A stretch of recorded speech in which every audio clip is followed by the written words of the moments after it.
What's up YouTube, it's Azure Option here, back again with another deck profile, and this time it's a prototype version of my Fortune Lady of Prophecy build.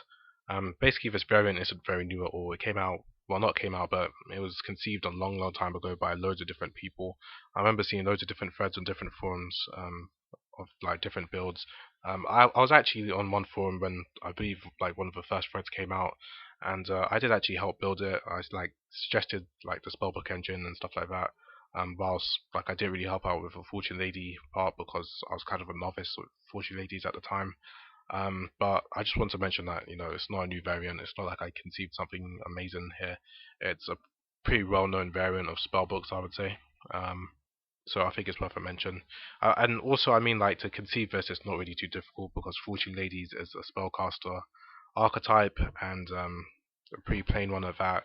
And spellbooks, I mean, it supports spellcasters. It's not really too difficult to sort of like draw the connection. It doesn't really take a genius. So I just thought I should mention that the variant is pretty old, I guess.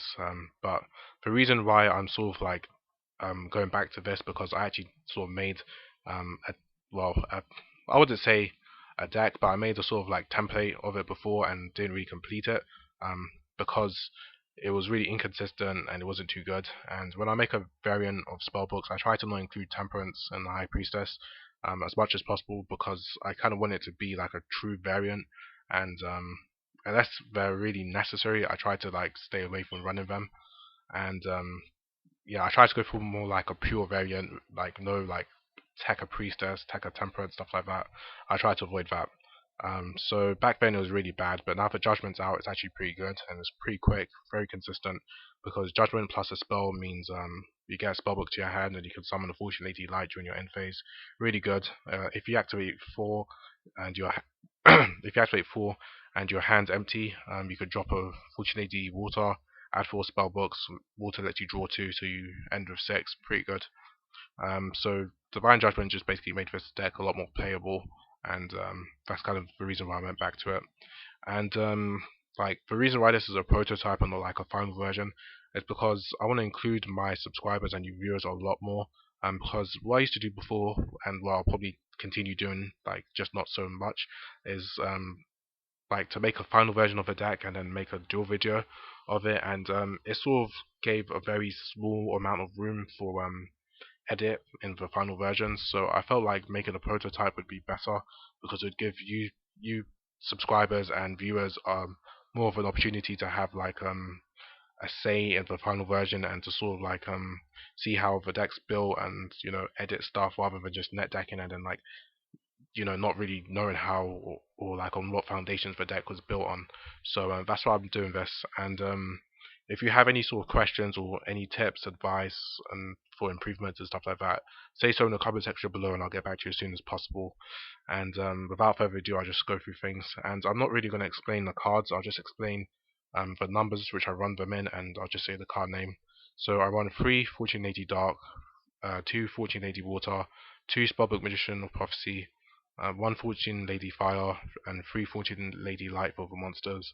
For the spells, I run a 1 for 1, a Heavy Storm, a Dark Hole, a Reborn, 3 Fortune Futures, 2 Spellbook of Power, 1 Spellbook of the Master, 3 Spellbook of Secrets, 2 Divine Judgment of the Spellbooks, 2 Spellbook of Wisdom. I'm sorry, I'm not really like looking up at the corner, the top left corner, because a lot of these names are incorrect. Like they haven't been updated, and some of them are updated, which is kind of strange.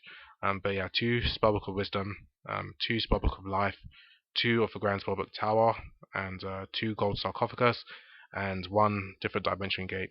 And for traps, 2 Torrential, 2 Compulse, 2 Slip of Fortune, and 1 Call of the Haunted. And ignore the extra deck, this is sort of like just put together. And the side sort of contains cards which you could consider running. Kikabio is a card which I really want to run, but I just can't find space for. It revives a light and triggers its effect during the end phase. I mean, it's really excellent. A really good card to use. But I just can't find space for it. Interdimensional Metal Transporter and Dimension Gate. These two I feel are quite subpar to Different Dimension Gate because at least Different Dimension Gate banishes your opponent's monster as well. And it could be really, really good if it's XYZ sort of error, because you could banish like a Utopia or a Maystroke or something like that, and it would lose all of its attachments. And even if your opponent was to like destroy this and they come back, it would still come back without its attachments, so it'd be kind of useless. So I really like Different Dimension Gate. It's really, really good. And the last card was Dimension Gate. I was actually running this before. This is like a card which I'd not consider running, because the real problem is that if I'm in a spot like my opponent uses MST on it. Okay, I can't really chain because Fortune AD Light would miss the time, and if I activate this and my opponent uses MST, it won't resolve with its effect. So Dimension Gate is just very easy to like sort of screw up, in my opinion, and it's very inconsistent. I really did like running it, um, so that's why it's not in the main, and I wouldn't even consider running it. It's just that I wanted to talk about it. So that's it, guys. Please do comment in the comment section below for improvements, questions, and any tips and stuff like that. And subscribe or like if you haven't. And this is Azure Options signing out, and I hope you have a nice day.